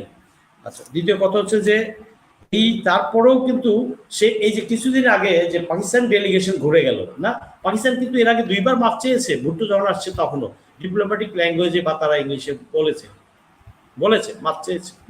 এইবারও সে যখন আসলো, ওই পাকিস্তানের সাথে যে আমাদের আন্ডারস্ট্যান্ডিং বা এমইউ হবে, তখন কিন্তু উনি একটা গুড় লাগায় দিল ভারতের হয়ে, যে আমাদের ক্ষতিপূরণ দিতে হবে, আমাদের মাফ চাইতে হবে। আর এই বেটা 54 বছরে যেটা নিছে সেটা বাদ দিলাম, স্বাধীনতা 71-এর 16 ডিসেম্বরের পর থেকে 6 মাসে যা নিয়েছে সেটা তো পাকিস্তানের সাথে ডিসপ্যারিটির কয়েকশো গুণ বেশি। মেজর জলিলকে কেন পদক দেওয়া হয়নি? সেক্টর কমান্ডার, তাকে পদক দেওয়া হয়নি, সে বাধা দিয়েছিল, কনভয় করে কোটি কোটি টাকার জিনিস নিয়ে যাচ্ছিল, বাধা দিয়েছিল, মুজিব তাকে ডেকে নিয়ে দিল পানিশমেন্ট। তো সেই 6 মাসের হিসাব চান নাই কেন mister Tawhid? Who's your father mother? Tawhid, father mother কি ওই পারের? মনে তো হয় ওই পারের, অথবা কোটি কোটি টাকা খেয়েছো ব্লাডি কুলাঙ্গার। এর জবাব চাই। তুমি সারা জীবন ওই চেয়ারে থাকবা? দুদক চেয়ারম্যান, আপনাকে বলছি তার ফাইল ওপেন করেন। গোয়েন্দাদেরকে বলছি, এনএসআই, এসবি, ডিবি, তার ব্যাকগ্রাউন্ড চেক করেন। নাহলে জনগণ আপনাদের ধরবে, আমি ধরবো, আমি বেঁচে থাকি। মিস্টার তাওহিদ পার পাবেন না। তো এই কুলাঙ্গারদেরকে আইনের আওতায় আনতে হবে। আর আরেক কুলাঙ্গার যেটা, যে পুরা দেশের সাথে গাদ্দারি করতেছে, শহীদের রক্তের ওপর চেয়ারে বসে, মিস্টার জাহাঙ্গীর, অয় অয় মেয়ে অয়, কেমন আছো? এইভাবে ভালো দেশপ্রেমিক হওয়া যায় না। ওই সমস্ত বাদ দিয়া একে এর ভিতরে তদন্ত হওয়া উচিত। দুদক ফাইল খোলেন এবং সরকারকে তার ভিতরে তাকে পদত্যাগ করে তার বিরুদ্ধে তদন্ত গঠন করা উচিত। কেন, কোন অবস্থার পরিপ্রেক্ষিতে তিনি সাব জেল ঘোষণা করেছেন, কার ইশারায়, কার ইঙ্গিতে? ডক্টর ইউনূস শিওর তাকে এই পারমিশন দেননি। He did not consult with the doctor Yunus. আমি শিওর, নিশ্চিত বলতে পারি, কারণ তারা এই প্রতিষ্ঠানরা প্রতিদিন ডক্টর ইউনূসের ওখানে স্লটও পান না, দেখা করার জন্য স্লটও পান না। আর তার মতো একটা কাওয়ার্ড লোক ইউনূসের সামনে গিয়া জিব্বা শুকায় যাবে। I am sorry to say, আমি এইভাবে আজকে সমালোচনা করতে বাধ্য হচ্ছি, কারণ আমার মাথা থেকে, আমার শরীর থেকে রক্ত ঝরেছে, আমার রক্তের বিনিময়ে এরা চেয়ারে বসেছে। দিস কুলাঙ্গার পিপল হ্যাভ, আমার রক্ত, 2000 শহীদের রক্ত, 35,000 আহত পঙ্গু, এদের রক্তের ওপর বসে আছে। তুমি কুলাঙ্গারগিরি করবা আর কেউ তোমার চ্যালেঞ্জ করবে না, ছাইরা দিবা, গ্রামের লোক না বুঝে। আমরা কি এই দেশের সিটিজেন না? আমি কি আর্মিতে ছিলাম না? আমি দেশ সম্পর্কে জানি না? কোথায় কে কোন জায়গায় কি কুটনামি করে, কে কোথায় আন্ডারহ্যান্ড ডিল করে, তার তদন্ত হতে হবে। আমি জাতির সামনে আজকে দ্ব্যর্থহীন ভাষায় বলছি, মাননীয় প্রধান উপদেষ্টা ডক্টর ইউনূস স্যার, আপনি তাকে পদত্যাগ করান এবং তার বিরুদ্ধে তদন্ত কমিটি গঠন করান। তাকে, মিস্টার জাহাঙ্গীরকে আইনের আওতায় আনার জন্য আমি জোর দাবি জানাচ্ছি। সে কিভাবে সাবজেল দেয়? আচ্ছা, গেল তারটা। পাবলিকের পয়সায় বাসে যখন কিনলেন, তো ওই যে চেয়ার টেবিল লাগাই দেন, টি ব্রেক খাইতে খেতে যাবে, স্যান্ডউইচ বার্গার সোনাগার থেকে এনে আবার আসার সময় লাঞ্চ প্যাক দিয়ে দিবে, ওখানে বসে বসে ভিতরে খেয়ে, তাহলে টাইমটা সেভ হবে, বাসায় গিয়ে রেস্ট করতে পারবে। আচ্ছা, স্লিপিং বাস, হ্যাঁ স্লিপিং বাস দেওয়া হোক। আরো মডার্ন ওই যে ঢাকা চিটাগাং ফ্লাই করে না, এসি কোচ, স্লিপিং দেওয়া হোক, ওইটার জন্য আমি আবেদন জানাচ্ছি। আচ্ছা, কিছু কিছু কুলাঙ্গার আছে, ওই যে বললো না কানাডা থেকে, ইয়ের থেকে, আমাদের রিটায়ার্ড কিছু কিছু কুলাঙ্গার আছে, কিছু কিছু গোপালী জারজ আছে, আর দেশেও আছে এখনো 2-4টা। আজকে আমি নামটা বললাম না, নেক্সট ডে একদম হাফ প্যান্ট খুলে ছেড়ে দিব। এই কুলাঙ্গাররা ওই মিডিয়াতে এসে তারপরে ওই প্রেস ক্লাবে বা ডিআরইউতে ওই সম্মেলন করে সেনা আইনে কেন বিচার করা যাবে না? কত বড় বেঈমান, কত বড় টাকা খেয়েছে এরা, ভাইয়ের রক্তের সাথে গাদ্দারি করছে। এর মধ্যে ব্রিগেডিয়ারও আছে, লেফটেন্যান্টও আছে।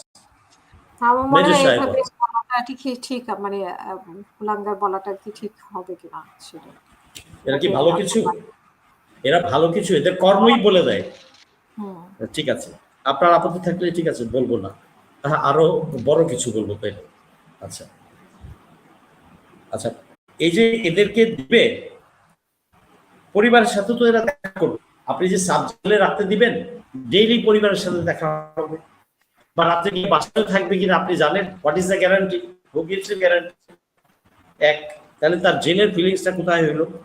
আচ্ছা, তারপরে এর শুধু পরিবারের সাথে না, এখানে যে আওয়ামী লীগের লোকজন দেখা করবে না, রয়ের লোকজন তাদের সাথে দেখা করবে না, গোয়েন্দা দেখা করবে না, তার নিশ্চয়তা এবং কুবুদ্ধি দিবে না। দেখা করছে না করছে এটা তো কেউ জানবে না, যেহেতু কেউ জানছে না। হ্যাঁ, কেউ জানছে না, হ্যাঁ ভিতরে কেউ জানছে না, ইভেন সেনা সদস্যরাও জানবে না। এটা কি কাস্টডি হলো? এটা কি জেলখানা হলো না? হ্যাঁ, যেখানে সবকিছু ফুর্তি ফাট্টা চলতেছে, আপনি খাচ্ছেন তাচ্ছেন, এসি ডিসি, আইসক্রিম, চকলেট সবই পাচ্ছেন, তো আপনার কোথায় এটা জেলখানা? আর এইটার মূলে রোল প্লে করেছে এই স্বরাষ্ট্র উপদেষ্টা। আচ্ছা, তারিখে আচ্ছা, তারপরে আবার বলি, এদের মধ্যে যে কেউ পালিয়ে যাবে না সেটার গ্যারান্টি কে দিচ্ছে? আপনি তো পালিয়ে যেতে দিচ্ছেন, ওই যারা পালাইতে দিচ্ছে তাদেরকে আমরা হ্যাং করেছি। 626 জন পালাইছে, এর মধ্যে জেনারেল পালাইছে, মুজিব পালাইছে, এই কবির পালাইলো, আরেকটা লাইনে আছে পালাবে। তো এইগুলোর দায় দায়িত্ব কে নিবে? আমরা সহজভাবে নেই সবকিছু। We have to ask questions to this people. জাতির পয়সা খায় কে তাদেরকে এই অধিকার দিয়েছে? স্বরাষ্ট্র উপদেষ্টা আপনি দিবেন? তারপর তো বলবে যে না, তো ওয়ার্কার জানে, আর্মির ব্যাপার স্যাপার আমি জানি না, এমনি বেলায় বেলায় বলবেন পাবলিকের সামনে। এটা তো হইতে পারে না মিস্টার জাহাঙ্গীর, এটা কে দিবে? এবং এরপরে আসি, তাদের সেফটি কে দিবে? তাদেরকে যে ফুড পয়জনিং করবে না ওখানে, এটার গ্যারান্টি কে দিবে? ওখানে যে তাদের ফুড পয়জনিং করবে না, ওইটার গ্যারান্টি কে দিবে? মেডিসিন, ভুল মেডিসিন দিবে না, তার গ্যারান্টি কে দিবে? জাতিকে পরিষ্কার করুক, আমি তার একজন মানে নাগরিক হিসেবে জানতে চাই। নিরাপত্তা নিয়ে আশঙ্কা প্রকাশ নট সেফ। আমি আশঙ্কা প্রকাশ করছি, সাব জেলে তারা সেফ না। তাদের ফ্যামিলিদেরকেও আমি অনুরোধ করব যে ভাবিরা আপনারা এই তাদেরকে এই সাব জেলে রাখতে দিবেন না, কারণ এখানে আমি সেফ মনে করছি না। তাদের নিরাপত্তার জন্য আমি সন্দিহান। শুধু যে দুইটা পালায় গেছে ওদের নিরাপত্তা না, দেশে তাদের সেফ মানে আছে বা আমার বাহিনীর ভিতরে আছে, ওদের কোলেই তো বসা। আমি তো তাকে সেফ ফিল করি না, যেমন তার ভয়ভীতির কারণেই একটাকে পাঠায় দিচ্ছে।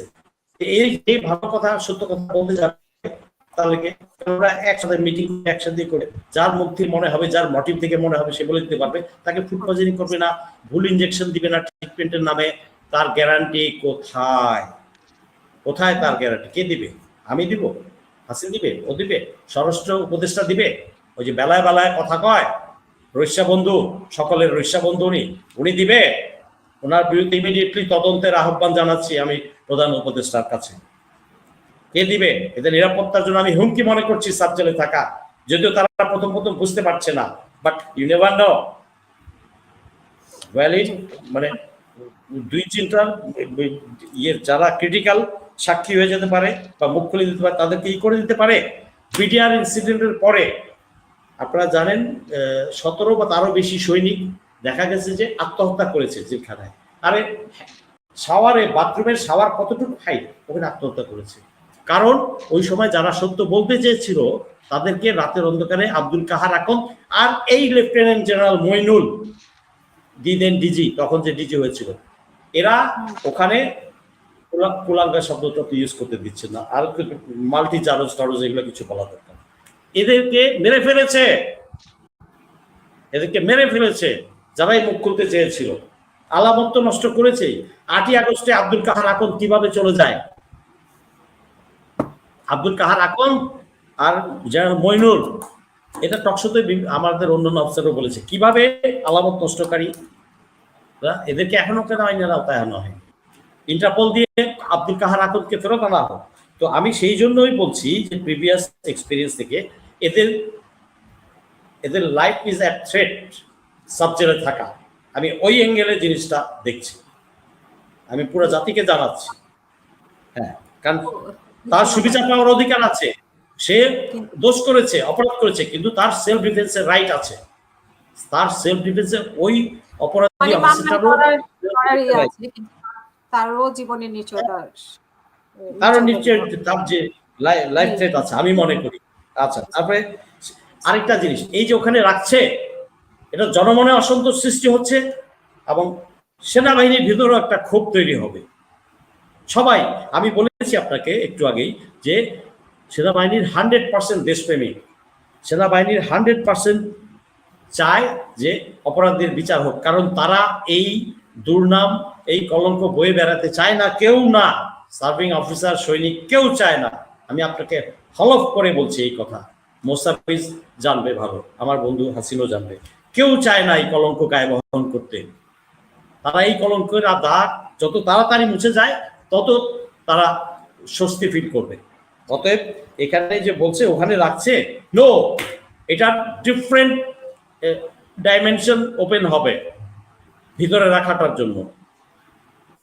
জনমনে অসন্তোষ সৃষ্টি হবে। আজকেই গেটে বলতেছিল যে কেন বৈষম্য হবে, ওখানে মাজার গেটে বলতেছিল, চিল্লাপাল্লা করতেছিল লোকজন, ওই গুম খুনকারীদের আত্মীয় স্বজন যারা আসছিল তারা ওইটা আপত্তি তুলছিল।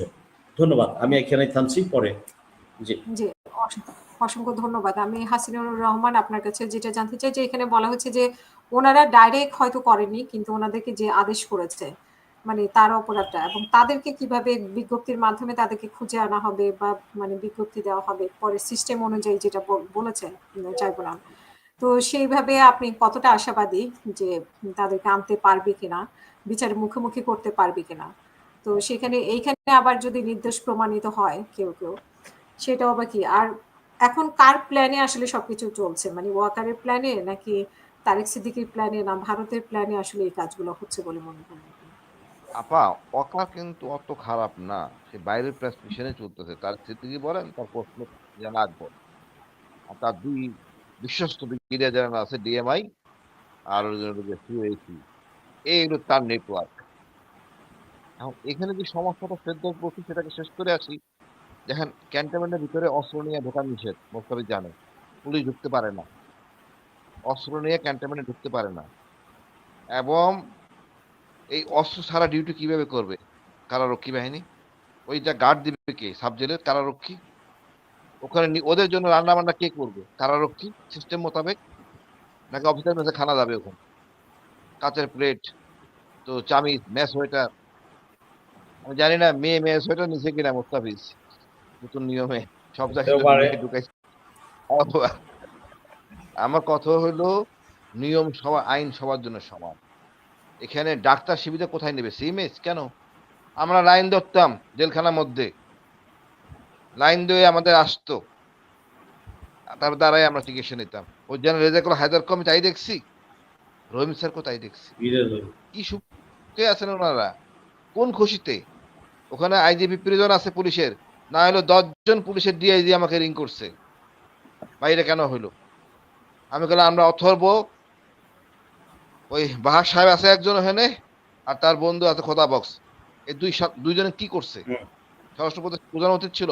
একজন পদত্যাগ করতো, ওই দুজনে একজন পদত্যাগ করতো না, এটা মানি না, করে তো নাই। এদের লজ্জা নাই, এদের শেমলেস। এরা ফাও খাইতে খাইতে জিব্বা অনেক বড় হয়ে গেছে। তারপর তাদের নিরাপত্তা, যেটা ফেরদৌস বলল, আসলে এই পর্যন্ত আইসিটি বহুবার ট্রাই করছে যে কথা সত্য বাইর করে আনার জন্য, কোনো কথা তারা বলে না। আপনার আগে কে ছিল, আপনার পরে কে ছিল, কেউ বলেনি। না আমাদের কাছে জানা নাই, কেউ আইছে আমি জানি না। তখন ডকুমেন্টেশনে ধরে এই নামগুলি বাইর করা হয়েছে। এটা তো এখানে শেষ না। এখন যেন আদালতে জিজ্ঞেস করা হবে, তখন দেখবেন যে অনেক কিছু বেরোবে। এটা অবাক হওয়ার কিছু না। আদালত যদি জানতে চায় এরা কারা বলেন, এইভাবে তো তদন্ত হয় না। আমাদের যে দণ্ড, আমাদের উপর যে আচরণ করা হয়েছে, সংবিধান মোতাবেক করা হয়েছে? অবশ্যই না। এখন সংবিধান মোতাবেক, তার চেয়েও বেশি আন্তর্জাতিক সংবিধান, মানে আন্তর্জাতিক সংবিধান বকাও দেওয়া যাবে না। এসি রুমে বসে প্রশ্ন করে, ভাই বলবেন কিনা দয়া করে একটু বলেন, এই অবস্থা। কেন একজন অভিযোগ করেছিলেন যে ওনাদেরকেও আয়না ঘরে রাখা উচিত, তাহলে হ্যাঁ, আমি তো বলছি এদেরকে আয়না ঘরে রেখে বিচার করা উচিত। আর যত এই আওয়ামী রেসপন্সার যারা আছে বন্দি, জেলখানা দরকার নাই, এদের আর্মি স্টেডিয়াম আছে একটা বড়, এর মাঝখানে রাখবে তাঁবুর ভিতরে সব এক জায়গায়, উপরে কারারক্ষী থাকবে। এইটা হচ্ছে আসল বিচার। ফুর্তি থাকার কায়দা নাই। আমি জেলে দেখছি ও নেতারা ট্যাংরা মাছ ঝোল করে খায় ফুর্তিতে, তো ট্যাংরা মাছ ঝোল করে সাব জেলে খাবে, এটা কাম্য না। এখানে কি হবে আপা, আমরা সত্য তথ্য জানতে পারবো না, সত্য ঘটনা জানতে পারবো না। এখান থেকে পরিকল্পনা করে দেওয়া হবে তোমরা কি বলবা কি বলবা না। ওখানে আহত কে যাচ্ছে, ভিতরে যাচ্ছে কে আসতেছে, জেল কর্তৃপক্ষ জানবে না। জেল কর্তৃপক্ষ যদিও আর্মি, তারপর জানবে না, জানতে দেওয়া হবে না বা জানার চেষ্টাও করবে না। আমরা ওয়াকারের অধীনে ওইটা রাখতে চাচ্ছি না। আমরা ওয়াকারের অধীনে রাখতে চাচ্ছি, যেটা দৃশ্যমান, অর্থাৎ জেল কোডের মধ্যে। এই যে মনে করেন আমার মিসেস মাসে 2 বার বা 1 বার যেত, কি হ্যারাসমেন্ট করা হয় আপনি জানেন না জেল গেটে। ওই হ্যারাসমেন্ট ওদের দেখা উচিত, জানা উচিত। যে মানে যে অনাচার করা হয়, ফকিরের মতো বসে থাকতে হয়, দেখা করতে চায়, দূরের থেকে দেখা করে আপা। আমার বাচ্চা নেটের এক পারে, ও আমি এক পারে, সে নেটটা ফুটা করতেছে, ছোট করে বড় করতেছে, যাতে আমার আঙ্গুলটা টাচ করতে পারে। এই কষ্ট আমি কেমনে বুঝাবো? এইটা সেই এই জেল করতে, তখন আমরা যখন ছিলাম তখন হুঁশ ছিল না এনাদের। এখনো হাসিনা প্রেমে আছে, আমরা এখনো ভদ্র আছি, সেনাবাহিনীর ভিতরে কিছু হয় নাই।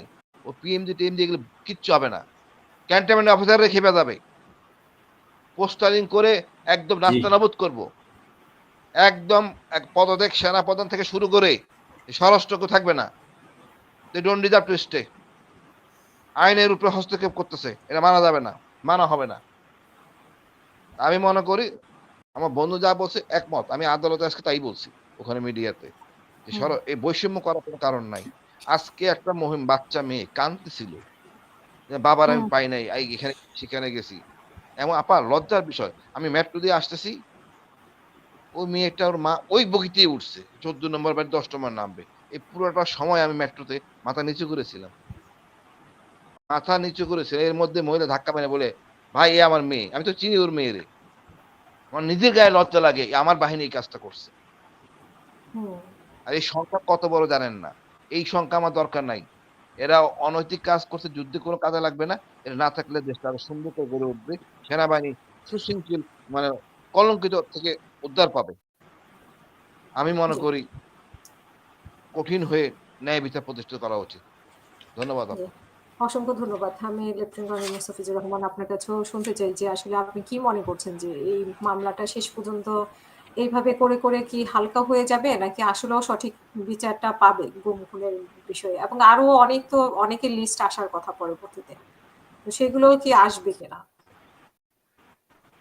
ধন্যবাদ। আমি প্রথমে যেটা মনে করি যে ইনিশিয়াল যে চার্জশিট দেওয়া হয়েছে তাদের এগেইনস্টে যে চার্জ গুলা হয়েছে, এটা হাসিন স্যার আরো ভালো জানেন, সেটা হচ্ছে মিনিমাম যে অপরাধ প্রমাণিত হওয়া দরকার সেটা হচ্ছে তারা যখন এই সংস্থায় ছিল তার আন্ডারে ইয়াটা ছিল, আয়নাঘরটা ছিল, সো আয়নাঘরে তারা রক্ষক ছিল, সো আলটিমেটলি তারা দেখুক আর না দেখুক তারা অপরাধী। বাট তারা যেটা করতে পারতো মানে এইটার জন্য তারা আয়নাঘরে তার আন্ডারে ছিল, এবং তারা যদি বলে এটা উপর থেকে আদেশে এই জিনিসটা করছে, তারা অ্যাকচুয়ালি পার পাবে না, তারা অ্যাকচুয়ালি অ্যাকিউজড হয়ে যাবে দেশের আইন অনুযায়ী। এবং এই যে সাক্ষ্য আইন যে জিনিস যেটা আছে বর্তমানে আইসিটিতে, ওইটা শেখ হাসিনা তৈরি করছিল, বাট এটা পুরোপুরি সাহায্য করবে তাদেরকে অ্যাকিউজ করার জন্য। সো এখানে আমার মনে হয় যে যারা অ্যাকিউজড হয়েছেন তাদের উচিত হচ্ছে ওই যে আমি বললাম যে প্রতিদিন তারা সাক্ষী দিবে, তারপরে সাবজেলে আসবে, সাবজেলে এসে আবার গোয়েন্দারা তাদেরকে ব্রিফিং করবে, আবার কাল পরবর্তীতে কি হবে, তারা কিভাবে সাক্ষী দিবে এই নিয়ে ব্রিফিং করবে। এই জন্যই মেজর সারওয়ার স্যার এটার মধ্যে ইনক্লুডেড করা হয়েছে, যেহেতু উনি জিনিসটা বুঝেন। সো এই জিনিসটা করে যেটা হবে, তারা হয়তোবা এমন একটা চেষ্টা করবে যাতে ফার্দার ফার্দার কেউ এটার সাথে রিলেটেড আর কেউ যেন ধরা না পড়ে, বা শেখ হাসিনা রেজিমের কারো নাম যেন না আসে। বাট এই কয়জন যাদেরকে একিউজ করা হয়েছে তাদেরকে বেঁচে যাওয়ার আমি মনে করি তাদের কোনো সুযোগ নেই।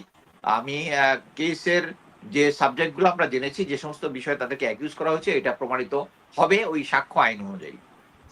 বাট আমি মনে করি যে এটাকে উচিত হবে যে যারা এখন আছেন তাদের হুম, এর সাথে সরাসরি যারা জড়িত, এবং আমি মনে করি যে এই যে যেমন নাবিলা ইদ্রিস একটা সাক্ষাৎকারে বলেছিল যে আমরা চিঠি দিয়ে জিজ্ঞেস করেছি যে কারা কি সিটিআইবি ডাইরেক্টর কে ছিল, বলে অনার বোর্ড নাই দেখে ইয়া করে। এই যে এই জিনিসগুলো যদি করে, আমার মনে হয় তাদের এগেইনস্টে এডিশনাল চার্জশিট আনা উচিত, যে তথ্য গোপন করার বোধহয় একটা আইন আছে, আমি যেটুকু ইয়েস জানি আর কি, তথ্য না দেওয়ার।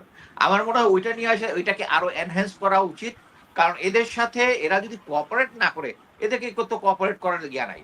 আরেকটা জিনিস হচ্ছে, আমরা এখন সবাই, আমি নিজেও একটু সাবাসী দিয়েছি ফেসবুকে যে সেনাবাহিনীকে, যে জিনিসটাকে একটা কমপ্লিকেট করে, বাট অন গ্রাউন্ডে যেটা হচ্ছে তারা ওই এক্স্যাক্টলি একদম নিক্তিতে হিসাব করে যতটুক দিলে পাবলিক আইসা ক্যান্টনমেন্ট ঘেরাও করবে না বা জেনারেল ওয়াকারের বিরুদ্ধে ইয়ে হবে না, ওইটুক পর্যন্ত শুধু অ্যাকসেপ্ট করছে। মানে হুম, যেটুক সেক্রিফাইস করলে করছে।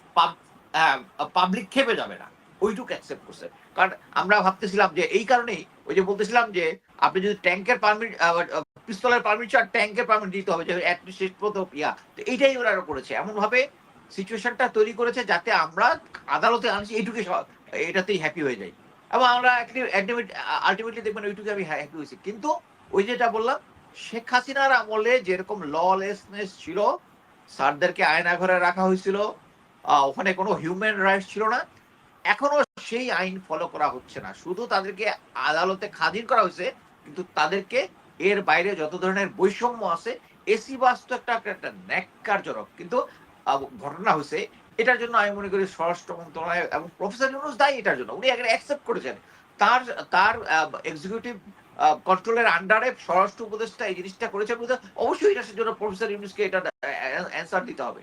এইটাই হচ্ছে ললেসনেস। এখন যেটা আছে ললেসনেস, কারণ লকে জেনারেল ওয়াকার পাত্তা দিচ্ছে না, এবং আমরা এটা অ্যাকসেপ্ট করতেছি যে এইটুকুই খুশি হয়ে যাচ্ছি যে তাদেরকে অন্তত আদালতে হাজির করেছে। বাট আমি মনে করি এটাই শেষ পর্যন্ত শেষ রক্ষা হবে না।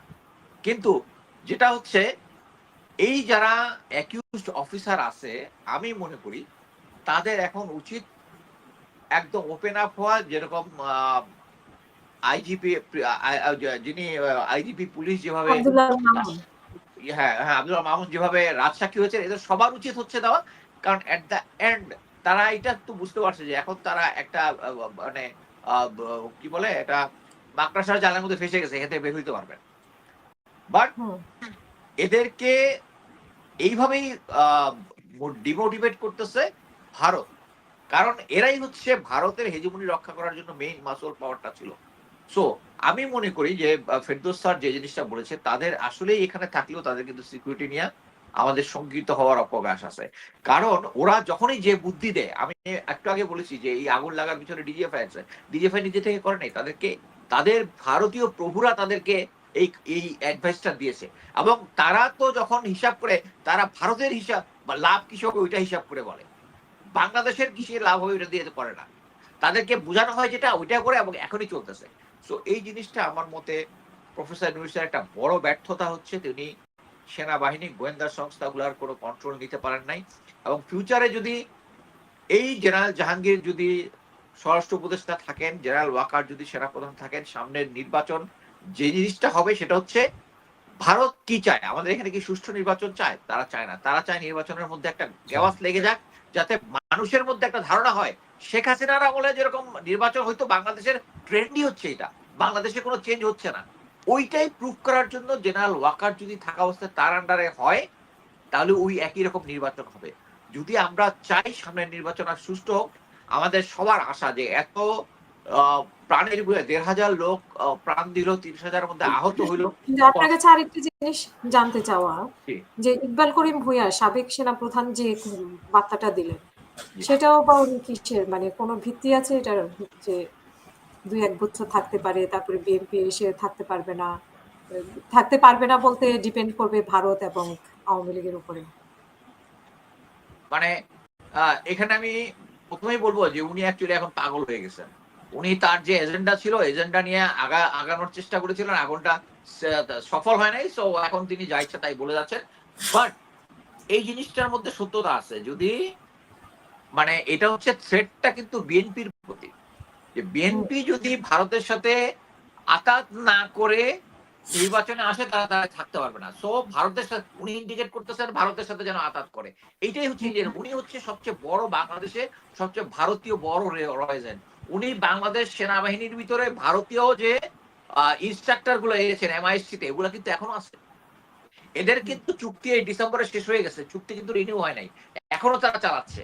তাদেরকে এখন পর্যন্ত জেনারেল ওয়াকার বের করতেছে না। এর মানেটা কি? আমরা কি লাগাতার মানে চাচ্ছি যে ভারতীয় ইনস্ট্রাক্টর আমাদের ইয়াতে থাকুক, তারা প্রতিটা পার্টিতে অংশগ্রহণ করুক, বিভিন্ন কালচার ফাংশন থেকে শুরু করে সবকিছুতে ফ্যামিলি শো করুক? এইটাই হচ্ছে এসপিওনাজ করে। যদি এরা হচ্ছে, এদেরকে ঢুকেছে জেনারেল ওয়াকার সেনাবাহিনীর ভিতরে, উলফল্যান্ড ট্যাকটিক্স চেঞ্জ করে ব্লু ল্যান্ড বানাইছে, ইউনিফর্মকে বানাইছে হচ্ছে ভারতের আদলে জলপাই কালারের। সো উনি যেটা কথা বলতেছেন, উনি অ্যাকচুয়ালি এখন ওনার ফ্রাস্ট্রেশন থেকে এই জিনিসটা বলতেছেন, ওনার সাথে একমত না। বাট ওইটাই হচ্ছে সত্য, যে সামনের নির্বাচনটা যদি এই জেনারেল জাহাঙ্গীর, প্রফেসর ইউনূসের এবং জেনারেল ওয়াকারের আন্ডারে হয়, এটা ইলেকশনটা ঠিক মতো হবে না। ধন্যবাদ। অসংখ্য ধন্যবাদ। আমরা শেষ করব লেফটেন্যান্ট কর্নেল ফেরদৌস আজিজ, আপনার শেষ বক্তব্য আজকের অনুষ্ঠানের জন্য প্লিজ। জি, আমি আমার অনুজ মেজর সারোয়ারকে বলবো, you must withdraw your name from the file. কোর্টের যে ওকালতনামা ফাইল আপনি দিয়েছেন, এটা আপনি উইথড্র করুন। এথিক্যালি ইউ মাস্ট নট, এটা তার জন্য অ্যাডভাইস। অলরেডি কিন্তু সোশ্যাল মিডিয়াতে আপনি পৌঁছে গেছেন, ফার্দার পৌঁছে যাওয়ার আগে from tomorrow morning you must withdraw your name, you must not, ethical স্ট্যান্ডার্ডে পড়ে না। আচ্ছা, আইসিটি কে বলবো যারা বাধা দিয়ে এসেছে এক বছর প্লাস এবং সামনে দিবে, তাদের নাম নোট করুন, তাদেরকে যথাযথ সময়ে চার্জে, এটা আইসিটি আইনে আছে, আইসিটি এটা করতে হবে, এটাই জনগণের দাবি, এটা করতে হবে। কারণ সে বাধা দিয়েছে, এটা অপরাধ, এদেরকেও কিন্তু আইনের আওতায় আনতে হবে, এটা দাবি জানাচ্ছি আমি। সকল যোদ্ধা, ছাত্র জনতা, সাধারণ জনগণ এবং যারা পঙ্গু আহত হয়েছে, যারা শহীদ হয়েছে, সকল পরিবারকে এবং সকল দেশের সকলকে আমি অনুরোধ করব, আপনারা সুবিচারের জন্য আওয়াজ তুলুন। এটা কারো বাপের পৈতৃক সম্পত্তি না দেশটা, যে যার যার ইচ্ছে হলো আমি এমনি চালাবো, আমি এমনি করবো, আমি গায়ের জোর দেখাবো আমার প্রভুর ইয়ের জন্য। No, in no way, you cannot. Doctor ইউনূসকে বলবো, নাম্বার অফ টাইম ইনসাবঅর্ডিনেশন হয়েছে, ইনসাবঅর্ডিনেশন, আমি বিস্তারিত যাচ্ছি না, ইনসাবঅর্ডিনেশন হয়েছে, should be enough to fire the required people, it should be enough to fire the required people. আচ্ছা, সরাসরি সিরিয়াস হতে বলবো এবং তদন্ত চাই, তার বিরুদ্ধে তাকে পদত্যাগ, তাকে ছাঁটাই করুন। এটা ডক্টর ইউনূসের অতি ঘনিষ্ঠ যারা আশেপাশে কাজ করেন, তারা দয়া করে আমার এই ভিডিওটা ডক্টর ইউনূসকে দেখান, এটা আমি অনুরোধ রাখছি সোশ্যাল মিডিয়াতে। জি, অ্যাকিউজড অফিসারদের যারা সেনানিবাসে আছে 15 জন এবং ভবিষ্যতেও যদি আসে, তাদের নিরাপত্তা নিয়ে আমি আবার আমার শঙ্কা প্রকাশ করছি। তাদের ফ্যামিলির প্রতি আমি আবেদন জানাচ্ছি, তারা আমাদেরই ভাবি সম্মানিত, যে বি শিওর যে ওখানে থাকলে তাদের নিরাপত্তা প্রশ্নবিদ্ধ, ওখানে তাদের রাখা কোনোভাবেই তাদের জন্যই সেফ না। আইনের কথা বাদ দিলাম, আইন বিচার, ন্যায় বিচার, বৈষম্য, এগুলো বাদ দিলাম, তথ্য কথা, তাদের নিরাপত্তার জন্যই আমি সাজেস্ট করব তাদের ফ্যামিলি থেকে চাপ আসুক, যাতে তাদেরকে দেওয়া হয়, তাদেরকে আইনের পুরা মেইন জেলখানায় দেওয়া হয়। আচ্ছা, আমি কোনো পলিটিক্যাল পার্টিকে দেখলাম না তারা এই সাবজেল নিয়ে কথাবার্তা বলতে, আমি জানি না, হয়তো বলেছে 2-4 জন, বাট দেখলাম না। পলিটিক্যাল পার্টিগুলো কি শুধু চাঁদা খাওয়ার জন্য? দায় দায়িত্ব নাই দেশের প্রতি? বিচার ব্যবস্থা ঠিক করার জন্য তাদের কি কোনো মাথা ব্যথা নাই? তারা আগুনে পার্টিসিপেট করতে পারেন, ল্যাংটা করলে তো এখন করতে পারি, অনেক করবো সামনে। সন্ত্রাসে পার্টিসিপেট করতে না, আওয়ামী লীগের সাথে মিলে যেতে পারেন, ভারতের কাছে নমনম করতে পারেন, ইউনিভার্সিটি সকল কাজে বাধা দিতে পারেন। তো দেশের জন্য মায়া নাই, আপনার পৌয়া হিসাব বসায় দিবে, ভুলে যান, ওই সমস্ত হবে না। অতএব আমি সমগ্র জনগণের প্রতি আবেদন রাখবো, জেগে উঠুন, সুবিচার প্রতিষ্ঠার জন্য, আইনের শাসন প্রতিষ্ঠার জন্য আমাদের অধিকার আছে। আপনারা জেগে উঠুন, আওয়াজ তুলুন এবং অপরাধী যে অফিসারগুলো আছে তাদের নিরাপত্তা নিশ্চিত করার জন্য অবিলম্বে তাদেরকে মেইন জেলে আহ্বান জানাচ্ছি। আর আইসিটি এবং গুম কমিশনকে আমি আরো কঠোর হতে বলবো। কঠোর মানে অবিচার না, আপনি আরো আইন, যেটা অনেক সময় আইন লিনিয়েন্টলি দেখে, তারা হালকাভাবে দেখে না, নো মোর হালকা, একদম পুঙ্খানুপুঙ্খ ফলো করে যেখানে যতটুকু স্ট্রিক্ট হওয়া দরকার আপনারা স্ট্রিক্ট হন। কারণ জাতি আপনাদের দিকে তাকিয়ে এবং পুরা জাতি আপনাদের সাথে আছে, পুরা জাতি আইসিটির সাথে আছে, গুম কমিশনের সাথে আছে। অতএব আমি আশাবাদী এটা এই কুলাঙ্গারি করে আর ভারতের সেবা দেশ করে বেশি দূর যেতে পারবে না। আমি 1 সপ্তাহে পোস্ট দিয়েছি, মোচড়ামুচড়ি করো না, মোচড়ামুচড়ি করলে যত মোচড়াবে তত জালে আটকাবে, সে আটকাচ্ছে। অতএব এত সোজা না, এত সহজ না, আইন থেকে কোনোভাবেই কেউ পারবেন না, এটা আমি নিশ্চিত ভাবে বলতে পারি। আর ডক্টর ইউনূসের কাজ করে আমি শিওর ইজ এ ভেরি উঁচু মাপের মানুষ, বাট ওনার ল্যাকিংস গুলা উনি অসংখ্য ধন্যবাদ ফেরদৌস অসংখ্য ধন্যবাদ। আমি হাসিনুর কিন্তু কন্টিনিউ করে জাতিকে আমি তারা সতর্ক থাকুন, যেখানেই পাবেন সাপোর্টকারীদের বা আওয়ামী ঝটিকা মিছিল ধরে ফেলুন সাথে সাথে। আপনার ইন্টারনেটে একটু সমস্যা করতেছে, অনেক ধন্যবাদ। জি, হাসিনুর রহমান, আপনার কাছে মানে শেষ আপনার বক্তব্য এবং সাথে, সাথে আমরা বলতে চাই যে উনি বিএনপির কথা যেহেতু উঠিয়েছে, সালাউদ্দিন সাহেব তো কয়দিন আগে বললেন যে মুখোমুখি অবস্থানে রাখতে না, নির্বাচনের সময় প্রয়োজন। সো বিএনপি সেটাই ফলো করছে কিনা সেটা আপনার কাছে শুনতে চাই। বিএনপি ফলো করতেছে রে আপা, সালাউদ্দিন সাহেব ফলো করতেছে। উনি ভারতে ছিলেন, ওই দর্শনে উনি কথা বলতেছেন। আসলে ন্যায় বিচার সবার জন্য সমান। সালাউদ্দিন সাহেব আবল তাবল বলে তো লাভ নাই। এই 15 জন লোক দেশে কি করবে, কোন জায়গায় ডিউটি করবে, আরো সেনাবাহিনীকে ক্ষতি করবে। আমি তো খুব 15 জন তো কম আপা। এর সাথে মনে করেন এখানে সিটিআইবি আনা হয়েছে, মোস্তাবি শুধু সিটিআইবি আনা হয়েছে। আরো যে ডাইরেক্টর গুলি আছে আইবি, মূলত মানে আইবি যেটা হলো আর্মি স্যারের জন্য পদস্থ আইবি, আইবিরা আসবে তো লাইন ধরে। আর্মি স্যারের প্রথম থেকে শেষ পর্যন্ত যারা আইবি ছিল সব আইবি আসবে, লজিস্টিক আসবে যারা খাওয়াই। সুতরাং এটা ছোট বলে লাভ নেই। মাপ কোনো মানে ছাড় পাওয়ার কায়দা নেই, জাস্ট টোকেন ধরা হয়েছে। আমি মনে করি আপা, এই জেলে ছিলাম আমি প্রায় 3 বছর 2.5 বছর, ঠান্ডা পানি খেতে পারি, কি ফুর্তিতে আছে চিন্তা করেন।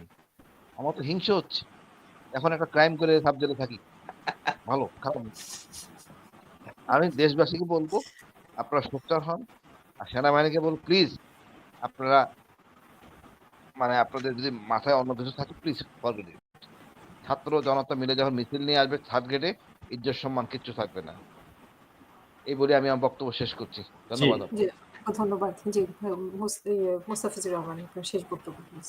আমি লাস্ট শুধু একটাই বলতে চাচ্ছি, ফেরদৌস স্যার যে কথাটা বলেছেন যে কোনো রাজনৈতিক দলগুলোকে এটা সমালোচনা করতে দেখা যাচ্ছে না। কারণ একটাই, এই এবং ভারত এবং গোয়েন্দা সংস্থা এবং আওয়ামী লীগ এদের প্ল্যান হচ্ছে এরা সমস্ত রাজনৈতিক গুলোকে আলাদা আলাদা কন্টেইন করে।